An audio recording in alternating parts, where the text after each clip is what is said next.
प्रपंच हे परमार्थाचे साधन. फार दिवस नोकरी केली की माणसाच्या मनाला गुलामगिरीची सवय लागते. हे चांगलं नाही.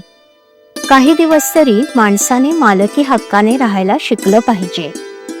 नोकरी करत असतानाच अनुसंधानाचा अभ्यास करावा, म्हणजे पुढे नोकरी सुटल्यावर जितका वेळ मिळेल तितका अनुसंधानात जाईल.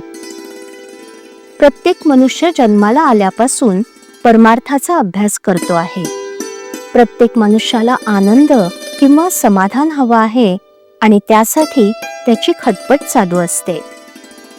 खरोखर परमार्थाला दुसऱ्याची गरजच नाही. मग दुसरा कुणी आपला परमार्थ बिघडवेल कसा? जगात जे आहे ते सर्व चांगलं आहे, आपणच तेवढे बरे नाही. दरवाजे, खिडक्या हे जसं घराचं साधन आहे, किंवा आपल्या गावी जाण्यासाठी आगगाडी हे जसं साधन आहे, त्याप्रमाणे परमार्थ साधण्यासाठी किंवा परमात्म्याच्या प्राप्तीसाठी प्रपंच हे साधन आहे. नाहीतर नुसत्या प्रपंचामध्ये सुख नाही. प्रपंच हा इथून तिथपर्यंत सगळा सारखाच.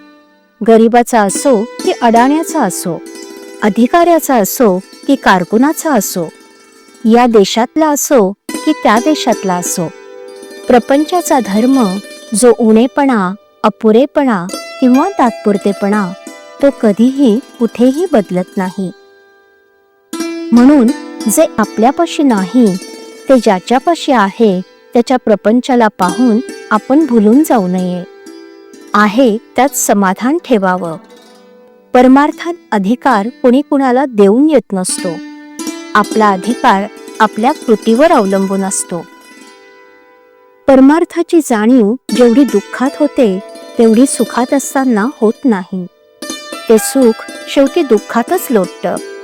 ज्या जाणीवेने आपण सर्व ज्ञान मिळवतो ती काय आहे हे जाणण्याचा कोणी प्रयत्न करत नाही. वैषयिक बुद्धी विकारांना सामील झाली म्हणजे ते प्रबळ होऊन घातक ठरतात.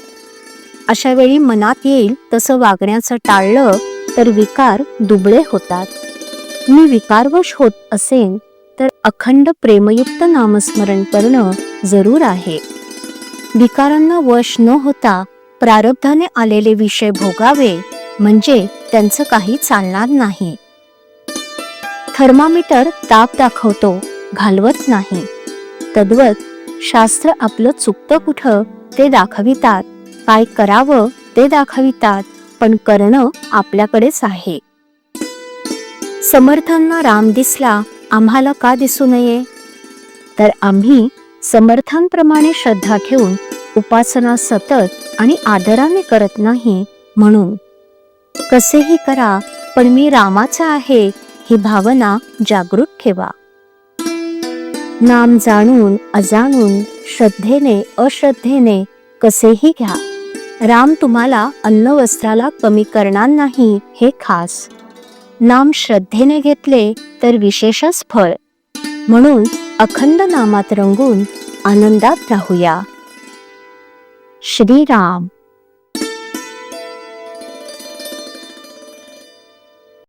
श्रीराम जय राम जय जय राम.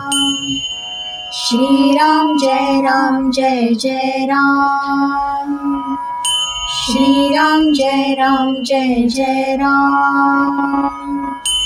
श्रीराम जय राम जय जय राम. श्रीराम जय राम जय जय राम. श्रीराम जय राम जय जय राम. श्रीराम जय राम जय जय राम.